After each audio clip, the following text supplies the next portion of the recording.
Hello there, Aries. Welcome to your reading.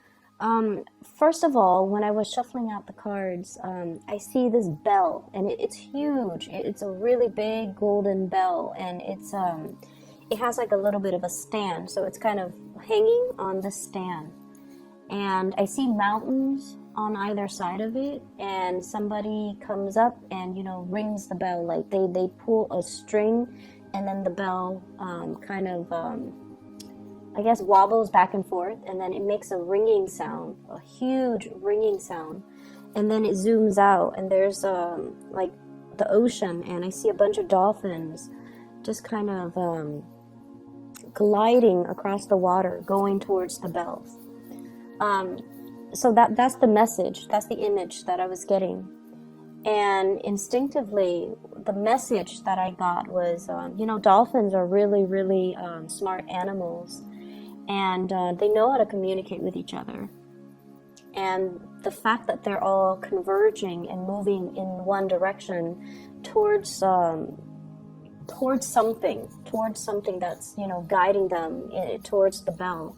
And bells in general usually signifies to me messages, communication, and especially it's a signal that something is coming in, somebody's coming in, some messages are coming in, and things like that. So I feel for many of you, if you have been waiting around for a situation, the bells signify to me that it's going to get resolved, and there's going to be communication regarding whatever it is that's weighing heavily on your mind.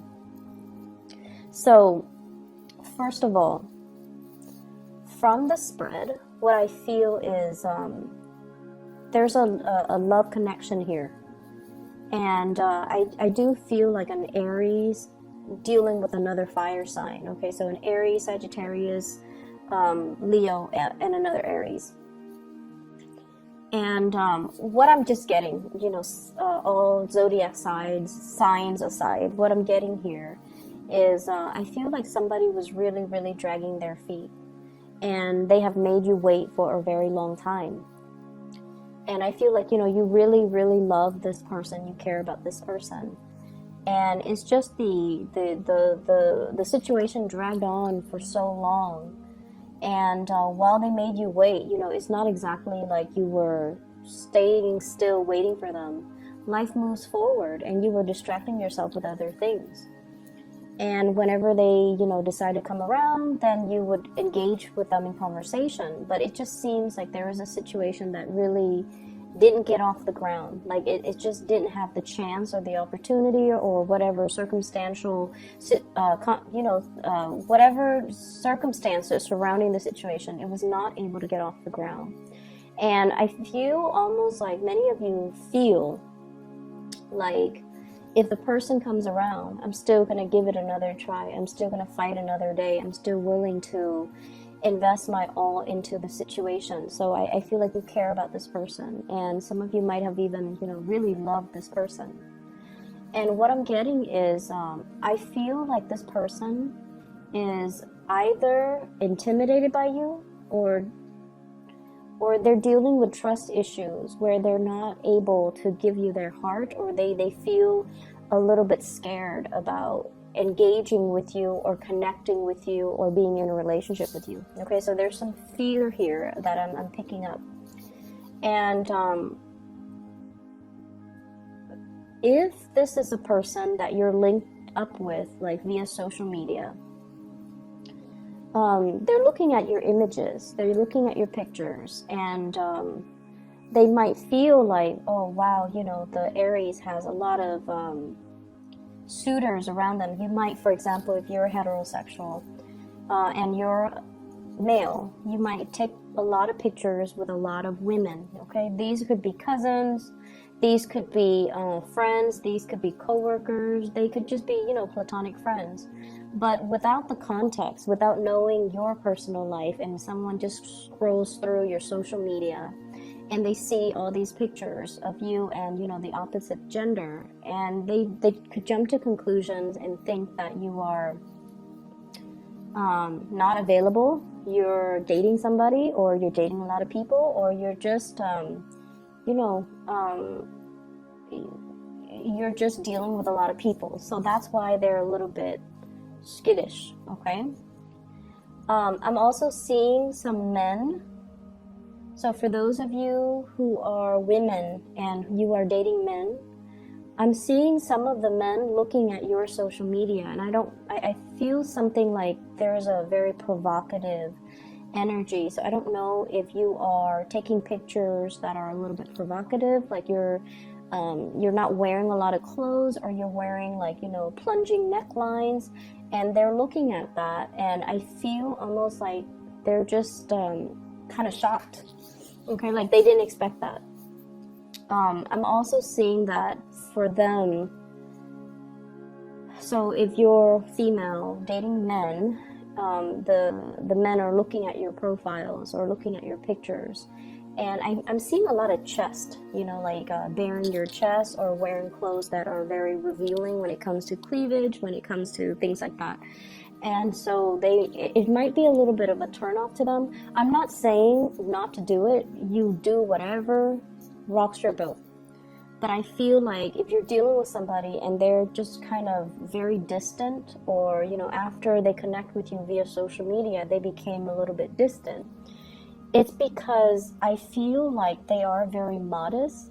I'm seeing somebody who is a little bit more conservative, a little bit more modest when it comes to their bodies, when it comes to, you know, sexuality, when it comes to like what to reveal to the public. So for example, they might even think that, you know, wearing a bikini and showing that to the world is not appropriate. So that's how modest they are. Or they might even feel like, you know, showing a lot of legs, or showing a lot of cleavage, or showing a lot of arms, like whatever it is, I feel like there's something about somebody looking at pictures of you, and then being a little bit kind of like, oh, I'm not really sure if that's appropriate. So that's what I'm getting.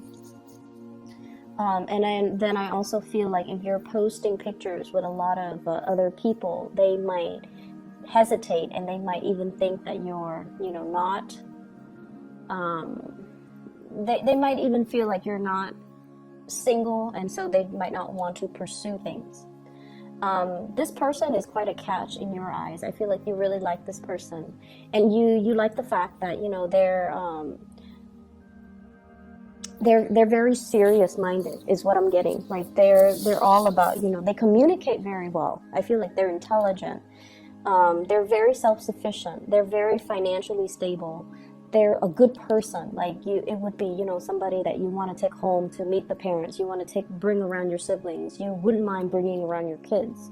Like it's someone who's very solid, who's family oriented. There's a sense of modesty about them that you find very refreshing. And I feel like this person is a very good catch, and that's why you're just like, if they engage with me, if they show me their intentions, or if they come back, then I definitely would give it another go. But in the meantime, I definitely feel like, you know, you're not keeping yourself stuck just waiting in suspension for this person to make up their mind. So there is a slowness here. It can be a little bit frustrating.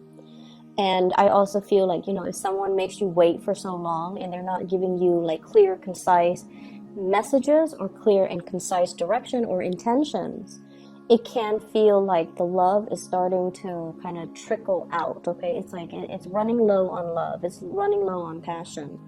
But I feel like you're still willing to give this another go. I'm also feeling as well, for some of you, especially if you share children with, you know, an ex, there are situations here where I feel we're heading into the holiday season. So if you're in a co-parenting situation, it can be a little bit complicated. My advice for you is, you know, don't be on the defensive when communicating with the ex. Don't be on the defensive when trying to split up responsibilities, you know. For example, the child, your child might want to spend time with their father. And you're just like, but no, but we planned this whole, you know, holiday get together. So make sure that you kind of work out the details. And I would say early on, and then stick to them. So, you know, don't wait until the last minute to try to scramble and try to figure out what to do, because by that time I feel like you have you would have already, you know, like invited guests or planned something, and then they kind of put a little bit of a wrench in the works when it comes to your plans. Okay, so I do see co-parenting issues coming into the picture, especially if you have children under the age of 10. I feel like it can be a source of contention between you and another person. I almost feel as well there could be, you know, like you and an ex that chipping in. So this is a smooth energy, chipping in to get something very expensive for the children. Okay, so that's like compromising. Somebody might say, you know, the child might need this really expensive item, and you're just like, I don't think that's a good idea, because you're like, they don't need it, you know, they're too young for that. But I feel like there's going to be a compromise reach. Okay, so either way, it's going to be smooth out. So, you know, once again, don't be on the defensive. Ask them follow-up questions. A lot of the times when we have strong opinions about something, so for example, if you have a 4-year-old and your ex suggests, let's get an iPad. I'll chip in half, you chip in half, and you're like, automatically your instinct is like, what does a 4-year-old do with an iPad? Why would a 4-year-old need an iPad? Why would someone even suggest that a 4-year-old gets an iPad? And so your defenses or your thoughts are overriding, you know, just that your emotions pretty much. And I feel like the way that you ask the question, like what are you thinking? Ask them follow-up questions. Just even ask them like, don't you think our child's a little bit too young for electronics? Or I'd rather not have my child be distracted with electronics. I'd rather, you know, them play outside, or, you know, we spend more time with them doing arts and crafts and things like that. So verbalize things. Don't jump to conclusions. Just hear the other side out, okay? And we have to really practice doing that. A lot of the times we have really strong opinions about certain things, the way things should be or should not be. And when somebody kind of puts that into question, I feel like we tend to cut them off or cut off that line of inquiry, when in fact we should explore. Why do you think it's so? Or why do you think, you know, the child needs that? Or why do you think that's a good idea? So ask follow-up questions, and I feel like you're going to arrive at a different way of thinking, or you're going to at least understand where they're coming from. Okay, so I feel there's an element here where we kind of need to let our guard down when we communicate, so that we don't jump to conclusions, don't automatically assume the worst, or, you know, don't I guess like impose ourselves in that situation and not let the other person have their say, or not hear the other person's point of view. Okay, so as a generic message, it just signifies to me that compromise is going to be important. What I feel as well is there's going to be, I see like a lot of people with extended families. You might, for example, your parents might be divorced as well. And, you know, mom has a new family, dad has a new family. You might even have your new family. So there are just so many gatherings. I feel like you're traveling a lot. You're traveling, trying to appease everybody. I don't see you doing it in a stressful manner. I feel like it's well planned out. So I don't see you, you know, like going to mom's at 2 and then scrambling to get to dad's family at 5. I don't see that. But I do feel like there's a lot of travel, a lot of movement, a lot of things happening, and lots of family gatherings that you have to go to. And it's a yearly thing, so I feel like you've already got the system worked out. You've already got your routine, and everything is pretty much planned out. So I definitely see like generations, you know, at least 3 generations, grandparents. There might be the grandparents, the parents, and then you, or you might have your own children. So it's the children, you, and then your parents. But I see like lots of different households. lots of different households. So once again, that message with the bell makes sense because it's calling all the dolphins to come to one location. So it's like, this is where we meet. This is the meeting point, and this is the agreed upon location. But I see them swimming, so they're moving across, long distances in order to be there, in order to be at this exact location at that specific time when the bells ring. The other thing I'm sensing as well in this spread is for those of you who are single,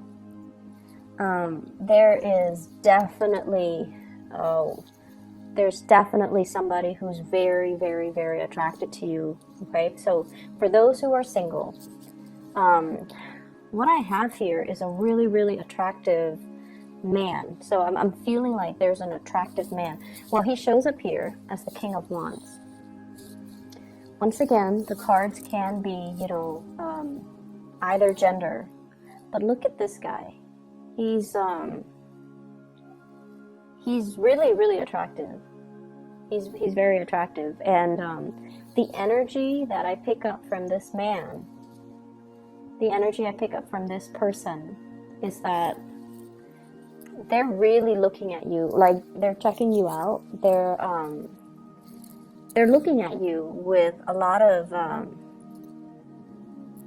inappropriate thoughts. Okay, so like they like what they see. They definitely want to be intimate with you. That's what I'm feeling. So let me try to unpack this. So because I feel like the circumstances could be different. So I feel like this is possibly a fire sign, Sagittarius, Aries, or Leo. This is someone that is a little bit like outdoorsy. They like to do things outdoors. They like camping, fishing, shooting guns, even going to going hiking. They're very, very athletic, possibly, and they might be into sports. I also see somebody who likes guns. Like shooting guns outdoors or indoors or whatever it is. I'm also feeling somebody who might be in some type of a law enforcement capacity. Okay, so they might wear a uniform, they might wear a gun to work, they might have handcuffs. They are just very, very alpha. Their energy is really strong, they're physically strong, and I feel like they're really very attractive. For those who are single watching this, I'm sensing that, you might have gotten out of a relationship, okay? And I feel like you might have children. You might have gotten out of a relationship. You're doing the co-parenting thing with your ex. And you're just like, I don't want to be bothered. I want to take care of the kids. I want to just, do me, focus on me, climb the corporate ladder. I feel you guys are dressed really, really nice. So I'm seeing people wearing suits. I'm seeing people like you guys, Aries. I'm seeing people wearing suits, wearing silk blouses, high heels. Like you work in an environment that is also very corporate, okay? And you go through your motions and you keep to yourself. I feel you're friendly with people, but you're not overly flirtatious.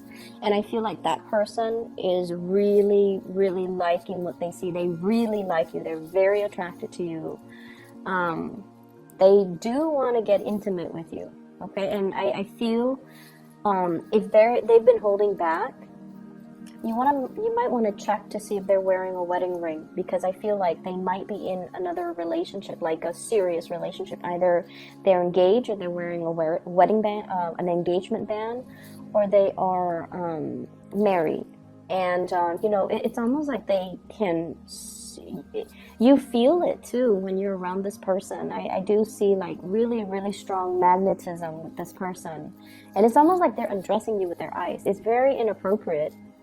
Or I don't think they're being inappropriate, but like you can feel it because their desire is very strong. But I feel like they hold back because they're in another relationship, okay? So I see the single Aries, and I see this person who's really attracted to you. But once again, the person is sitting down, holding back, not really making a move. And even though they feel the passion and the chemistry really, really strongly, we have here Ace of Wands. And we also have a relationship here, Four of Wands. I also feel like for those of you who are in a relationship, you might be, you know, the energy could be flipped too. You could be feeling very attracted to another person. And this person, they dress really well. There's something about the way that they dress. They look very regal, like they look very put together.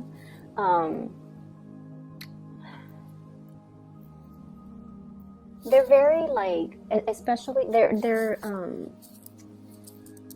it's almost like they look like a model. They look like somebody out of a magazine. You know, they dress well. All their clothes are tailored. And everything fits perfectly right, the way that it should. Like they look really put together. And you're really attracted to this person. And I feel like they are attracted to you too. And there's like communication between the two of you. And I feel like the communication is very official in nature. This person is holding a falcon. And so I feel like they have really, I don't know why, but they have really, really high standards, okay? They're not just looking for a pigeon. The pigeon would signify like the communication back and forth. That is a little bit more mundane, a little bit more common. This is a falcon.